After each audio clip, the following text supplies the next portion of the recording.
Centre of dental treatment के सभी दर्शकों का एक बार फिर से बहुत बहुत स्वागत करता हूं। जो लोग चैनल पर पहली बार आए हैं उनका भी तहे दिल से स्वागत है। आशा करता हूं कि आपको आपके प्रश्नों का जवाब मिलेगा और आप कुछ ना कुछ नया ज़रूर हमारे चैनल से सीख कर जाएंगे। दोस्तों, आज हम बात करने वाले हैं एक बहुत ही कॉमन प्रॉब्लम की, जिसमें कि आप अक्सर अपने डेंटिस्ट के पास विज़िट करते हैं और उसके लिए फिर आपको कई सॉल्यूशंस बताए जाते हैं।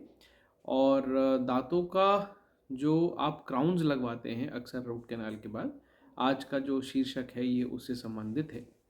अक्सर ऐसा होता है कि जब हम रूट कैनाल करवाते हैं या फुल माउथ रिकन्स्ट्रक्शन करवा देते हैं या कोई मिसिंग दांत के रेस्टोरेशन के लिए हम किसी ब्रिज या कोई और ऑप्शन कंसिडर करते हैं, तो उसमें एक प्रकार का क्राउन होता है जिसको हम बोलते हैं पोर्सिलीन फ्यूज टू मेटल। यानी इसका मतलब होता है कि दांत जो होता है वो दो परतों का बना हुआ होता है, जिसमें अंदर की जो परत होती है वो एक अलॉय से बनी हुई होती है जिसको मेटल की संज्ञा दी जाती है, और उसके ऊपर दांत के रंग का जो पोर्सलिन नामक एक सब्सटेंस होता है जो कि पाउडर फॉर्म में आता है, उसको स्टेप बाय स्टेप बेक करके दांत के ऊपर टेक्नीशियन चढ़ाते हैं। तो होता क्या है कि अक्सर रोज़मर्रा की ज़िंदगी में जब पेशेंट खाना खाते हैं या उसके ऊपर फोर्सेस डालते हैं, तो धीरे धीरे करके या तो दांत की ऊपर जो जो परतें बनी हुई होती हैं दांत के रंग की, वो धीरे धीरे करके अपग्रेड होती रहती हैं और अंदर का जो मेटल का जो सरफेस होता है वो ऊपर आने लगता है। कई बार ऐसा भी होता है कि पेशेंट ने अचानक कुछ खाना खा रहे थे और दांत का एक पूरा टुकड़ा टूट के बाहर आ गया और अंदर से वहाँ पर मेटल दिखाई देने लगा। कई जगहों पर ऐसा भी होता है कि जो दांत होते हैं वो आपस में घिसकर घर्षण की वजह से जो पोर्सलिन का सब्सटेंस होता है उसको तोड़ देते हैं या उसमें चटक आ जाती है। उस वजह से भी आपको अंदर का मेटल का जो स्ट्रक्चर होता है वो दिखने लगता है। ये काफ़ी भद्दा लगता है क्योंकि जब पेशेंट बात करता है या जब आपका जो एस्थेटिक प्रोफाइल है, जब आप आपस में एक दूसरे से बात करते हैं, तो वो अलग से वो जो काला काला हिस्सा है, वो आप मुस्कुरा रहे हैं या बात कर रहे हैं तो सामने वाले की नज़र उस पर लगातार बनी रहती है और वो धीरे धीरे करके कभी ना कभी आपको टोक ही देता है कि यार इस दांत में कुछ दिक्कत है क्या। तो आज मैं आपको इसका एक सोल्यूशन बताने वाला हूँ जो कि कुछ लोगों को तो मालूम होगा बट अधिकतर लोगों को मालूम नहीं होता है। तो उनकी जानकारी के लिए ये वीडियो बहुत इम्पॉर्टेंट है, क्योंकि जब भी आप कभी डेंटिस्ट के पास जाएंगे और इस तरीके की प्रॉब्लम्स लेके जाएंगे तो आम तौर पे वो आपको सजेस्ट करते हैं कि ये दांत ख़राब हो गया है और इसको अब काट के निकालना पड़ेगा या क्राउन रिमूवर की सहायता से उसको बाहर निकाला जाएगा और एक नया क्राउन आपको उसके ऊपर देना पड़ेगा। पर इसके अलावा भी एक ऑप्शन होता है जिसको कि हम सिरामिक रिपेयर किट कहते हैं, जिसके माध्यम से इसको किया जाता है। पर इससे पहले कि मैं आपको ये बताऊं कि इसको रिपेयर कैसे करते हैं और इसके क्या प्रॉस एंड कॉन्स होते हैं, ये समझना ज़रूरी है कि ऐसा होता क्यों है।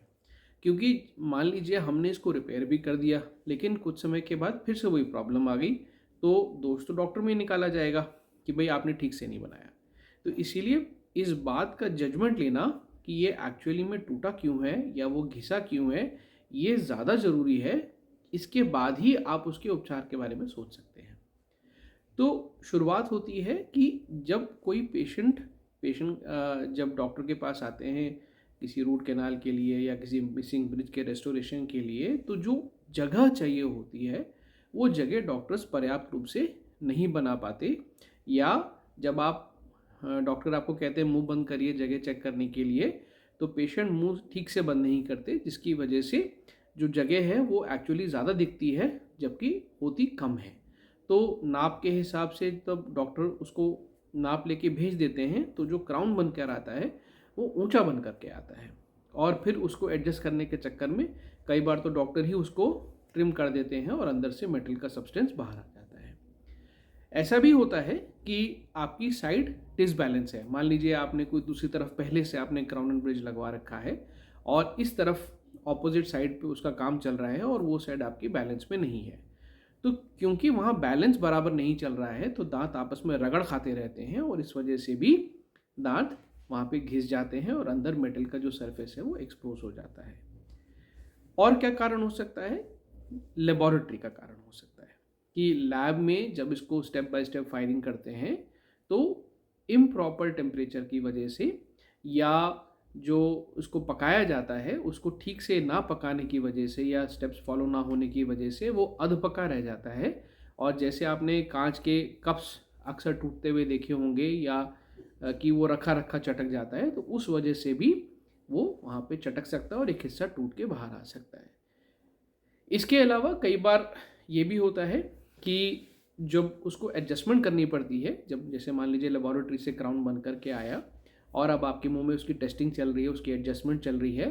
तो अगर बहुत हाई रोटेशंस पे उस क्राउन को एडजस्ट करेंगे तो उसके अंदर माइक्रो फ्रैक्चर डेवलप हो जाते हैं जो कि बाद में टूट टूट के अलग होते हैं। तो ऐसे बहुत सारे कारण होते हैं जिनकी वजह से ऐसे क्राउन्स में फ्रैक्चर हो जाते हैं और आम तौर पे इसका जो सलाह दी जाती है वो यही दी जाती है कि इस क्राउन को आप हटवा दीजिए और इसकी जगह दूसरा क्राउन लगवाइए। तो जो सिरेमिक रिपेयर किट की मैं बात कर रहा था वो आज की डेट में काफ़ी नई चीज़ आई हुई है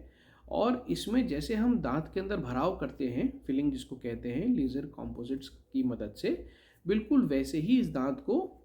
वापस बनाया जा सकता है। अब इलस्ट्रेशन के लिए मैं आपको एक केस इसमें दिखाऊंगा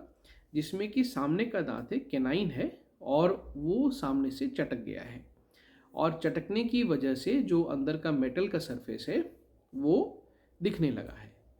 एक्सरे देखने पर हमें ऐसा लगा कि अगर इस ब्रिज को हमने कुछ टेम्पर करने की कोशिश करी तो दांत का स्ट्रक्चरल इंटेग्रिटी वायलेट हो जाएगी, दांत ही टूट के ना बाहर आ जाए। तो ऐसी स्थिति में इस दांत को सेफली रिपेयर करना ही ज़्यादा बेटर है rather than taking any adventure. तो हमने इस दांत को इस सिरेमिक रिपेयर किट की सहायता से स्टेप बाय स्टेप करके तैयार किया और उसके बाद इसको उसी शेड देने की कोशिश करी और रिजल्ट आपको कुछ देर में दिख जाएगा। ये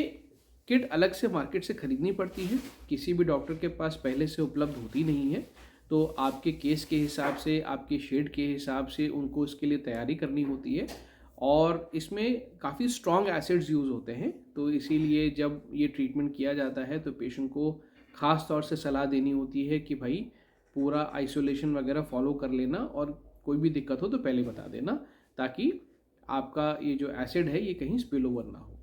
तो इस किट के अंदर कई कंपोनेंट्स होते हैं जिसके अंदर मसूड़ों की अलग से सुरक्षा करने के लिए एक रिट्रैक्शन डिवाइस होता है जिसको हम लिक्विड रबर डैम कहते हैं, उसको पहले लगा के वहाँ पे रोक दिया जाता है। आसपास के दांतों को भी आइसोलेट कर दिया जाता है ताकि जो एसिड है वो टच ना हो किसी बगल के दांत से। और उसके बाद जितना हिस्सा हमें मेटल का दिखाई दे रहा है और उसके आसपास का जो सिरेमिक है उसको पहले हम हल्का सा तैयार करते हैं, हल्का सा ब्रेड करते हैं, फिर उसको एसिड से ट्रीट करते हैं और एसिड से ट्रीट करने के बाद जब उसको अच्छे से धो देते हैं तो फिर अंदर कुछ और केमिकल्स लगाए जाते हैं। टेक्निकल भाषा होने के कारण मैं उनका नाम नहीं ले रहा हूँ, बट आपको समझाने के लिए बता रहा हूँ कि वहाँ पे कुछ केमिकल्स लगाए जाते हैं जिनको प्रॉपरली टाइम ड्यूरेशन जो मैन्युफैक्चरर ने कही हुई है उसके हिसाब से फॉलो करके और फिर बॉन्ड करके उसको प्रॉपरली उसको लाइट क्योर किया जाता है ताकि वो सतह उसकी तैयार हो जाए।